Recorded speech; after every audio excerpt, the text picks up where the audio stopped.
Hello friends, welcome back to my channel. இன்றைக்கி நம்ம வீடியோவில் எதை பற்றி பார்க்க போகிறோம் அப்படின்னா, நாட்டுக்கோழி ரசம் எப்படி வைக்கிறது அப்படின்றத பற்றி தான் பார்க்க போகிறோம். அதுக்கு முன்னாடி நம்ம சேனலை சப்ஸ்கிரைப் பண்ணாதவங்க சப்ஸ்கிரைப் பண்ணிக்கோங்க.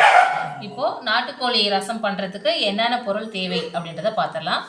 இஞ்சி பூண்டு நசுக்கி வச்சுருக்கோம், நல்லா உரலில் போட்டு இடித்து வச்சுருக்கோம், மிக்சியில் போட்டு அரைக்கலை, உரலில் போட்டு இடித்து வச்சுருக்கோம். அதுக்கப்புறம் சின்ன வெங்காயம் உரித்து நல்லா நசுக்கி வச்சுருக்கோம், அதுவும் உரலில் போட்டு நசுக்கி வச்சுருக்கோம்.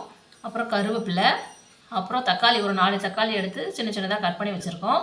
அப்புறம் உப்பு தேவையான அளவு, மஞ்சள் தூள், அதுக்கப்புறம் துவரம் பருப்பை வேக வச்சு கடைஞ்சி எடுத்து வச்சுருக்குறோம்.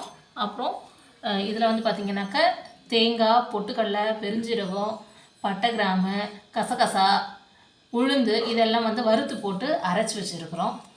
இங்கே பார்த்திங்க அப்படின்னா சிக்கன் வச்சுருக்கோம். சிக்கனில் மஞ்சள் பொடி, கொஞ்சம் உப்பு, மிளகாய் பொடி, மல்லித்தூள் இதெல்லாம் சேர்த்து மிக்ஸ் பண்ணி வச்சுருக்குறோம். சரிங்களா? இப்போ எப்படி பண்ணலாம் அப்படின்றத பார்க்கலாம். வாங்க வீடியோக்குள்ளே போகலாம்.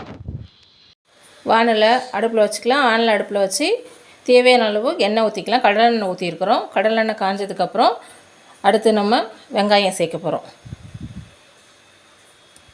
எண்ணெய் காஞ்சிருச்சு, அதில் வெங்காயம் சேர்த்துக்கலாம். நம்ம உரலில் போட்டு இடித்து வச்சுருக்க வெங்காயத்தை சேர்த்து நல்லா வதக்கி விட்டுக்கலாம். பொன்னிறமாக வர வரைக்கும் நல்லா வதக்கி விட்டுக்கலாம். இந்த வெங்காயம் வதங்கிறதுக்காக கொஞ்சோண்டு 4 கல் உப்பு சேர்த்துக்கலாம். கொஞ்சமாக உப்பு சேர்த்துக்கிட்டோம்னா வெங்காயம் நல்லா வதங்கி வந்துடும். வெங்காயம் நல்லா வதங்கிடுச்சு. இப்போ அதுக்கப்புறம் இஞ்சி பூண்டு, நசுக்கி வச்சுருக்க இஞ்சி பூண்டு நம்ம போடுறோம். இஞ்சி பூண்டை நல்லா போட்டு நல்லா இஞ்சி பூண்டு வாசனை போகிற அளவுக்கு வதக்கிக்கலாம்.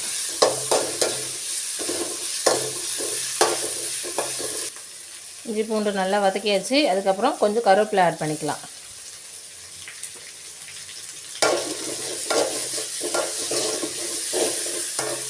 கருவேப்பிலை ஆட் பண்ணியாச்சு. இப்போது அது கூட நம்ம நறுக்கி வச்சுருக்கிற தக்காளியை சேர்த்துக்கலாம்.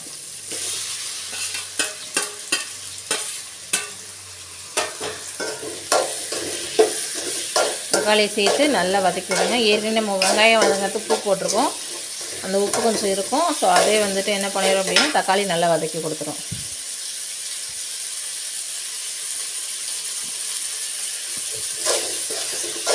தக்காளியை நல்லா வதங்கணும். இது கூட கொஞ்சமாக மஞ்சள் பொடி சேர்த்துக்கலாம். கொஞ்சமாக சேர்த்துக்கோங்க, ஏன்னா ஏற்கனவே சிக்கனில் நம்ம மஞ்சள் பொடி சேர்த்துருக்கோம், அதனால் கொஞ்சமாக சேர்த்து நல்லா கிளறி விடுங்க.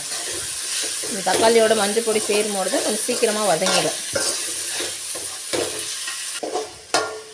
தக்காளி நல்லா வதக்கியாச்சு. இங்கே தக்காளி நல்லா வதங்கிடுச்சு. வதங்கினதுக்கப்புறம் இதில் நம்ம அலசி மிளகாத்தூள், மஞ்சள்தூள், மல்லித்தூள் எல்லாம் போட்டு வச்சுருக்க சிக்கனை ஆட் பண்ணிக்கலாம்.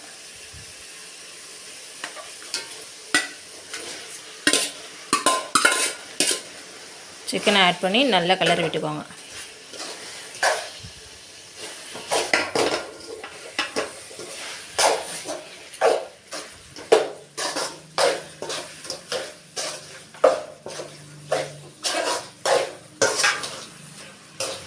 நல்லா சிக்கனை கிளறி விட்டுக்கோங்க. இது கூட கொஞ்சமாக மல்லித்தூளும் மிளகாத்தூளும் ஆட் பண்ணிக்கலாம்.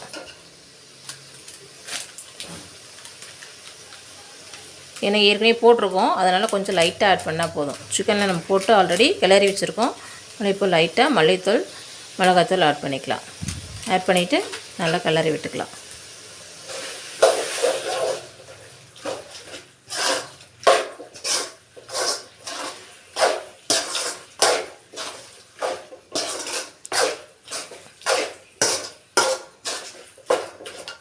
நல்லா கிளறி விட்டுக்கலாம். ஸோ கிளறி விட்டுட்டு இப்போது மூடி வச்சிடலாம். இது கூட லைட்டாக தண்ணி போட்டுக்கலாம். தண்ணி போட்டு கிளறி மூடி வச்சிடலாம். அப்போ தான் நமக்கு அடி பிடிக்காமல் இருக்கும். ஸோ லைட்டாக கிளறி விட்டுக்கோங்க. கிளறி விட்டு மூடி போட்டு மூடி வச்சிடலாம். கொஞ்சம் நேரம் ஒரு 2-3 மினிட்ஸ் வேகட்டும். மூடி போட்டு மூடி வச்சிடலாம். இப்போது சிக்கன் நல்லா வெந்துருச்சான்னு பார்க்கலாம். கிளறி விட்டுக்குவோம். ஓரளவுக்கு சிக்கன் வெந்துருச்சு, நல்லாவே வெந்திருக்கு. பாருங்கள், தெரியுதா? ஓரளவுக்கு நல்லாவே வெந்திருக்கு. இது கூட நம்ம வச்சுருக்கிற ஏற்கனவே இந்த துவரம் பருப்பு வேக வச்சு கடைஞ்சி வச்சுருக்குறோம், அதை அதில் ஆட் பண்ணிக்கலாம்.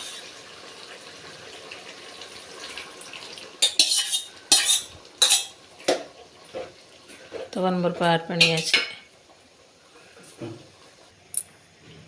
துவரம் பருப்பு ஆட் பண்ணியாச்சு. இப்போ அரைச்சி வச்சுருக்க இந்த தேங்காய், பொட்டுக்கடலை, உளுந்து இதெல்லாம் ஆட் பண்ணிக்கலாம்.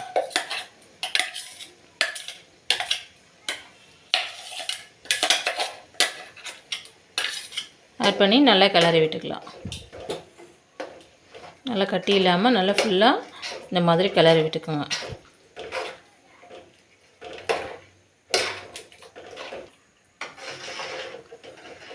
வாட்ரு கொஞ்சம் ஆட் பண்ணிக்கோங்க. வாட்ரு ஆட் பண்ணியாச்சு. இங்கே பாருங்கள், நல்லா ரசம் மாதிரி இருக்குங்களா? ஸோ அப்படியே மூடி போட்டு கொஞ்சம் நேரம் நல்லா கொதிக்க விடுவோம். ரசம் மாதிரி இருக்குது, மூடி போட்டு அப்படியே கொஞ்சம் நேரம் கொதிக்க விடுவோம்.